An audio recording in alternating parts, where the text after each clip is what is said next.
Hello বন্ধুরা, কেমন আছো? আশা করি সব ভালো আছো। আজকে একটু ঘুরতে বেরিয়েছি, সেটাই তোমাদেরকে দেখাবো। চলো তাহলে আমার সাথে যাবে, একটু নদীর পাড়ে যাব দেখতে। এই দেখো আসছি, এই যে নদীর পাড়।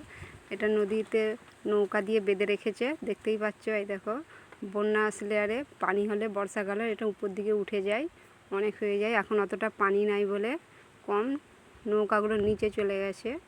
এই দেখো দড়ি দিয়ে সব বেঁধে রেখেছে, কত দড়ি পড়েও আছে। এই দেখো, আর ওই যে ওইদিকে সব বাঁধে বাঁধে ঘরও আছে সব। আর ওইটা একটা ব্রিজ, দেখতেই পাচ্ছ। ওই যে এই দেখো, ওই যে সিঁড়ি আছে, একটা কুকুরও চলে আসছে, দেখতেই পাচ্ছ। এই যে সে লোক যাচ্ছে, এখানটা দিয়ে যাই। রোদ বলে এতটা আসেনি এখন। আমরা বেশিক্ষণ থাকবো নি, এখানে থাকবো নি, চলে যাবো এবারে। চলে আসছি, এসে একটু ঠান্ডা খাবো, ওই জন্য তরমুজ কেটে নিয়েছি। দেখতেই পাচ্ছ, তরমুজগুলো ছোট ছোট করে কেটে নিয়েছি, বিচেগুলো ফেলে দিয়েছি।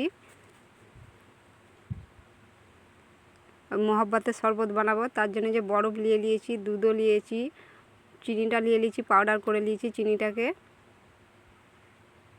এই গরমে এরকম করে শরবত খাবে, খুব ভালো লাগে খেতে। এই পাত্রটায় দুধটা ঢেলে দেবো।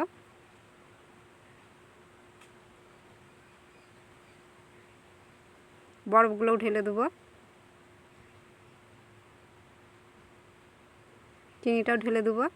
যাদের সুগার আছে তারা চিনিটা না খেতে পারো।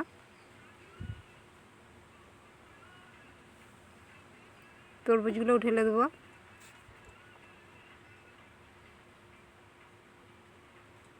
দিয়ে একটু ভালো করে মিক্স করে নেবো চিনিটা। আমার একটা দুটো বিচে রয়ে গেছে। এবারে 1 চামচ রূআফজা দিয়ে দেবো।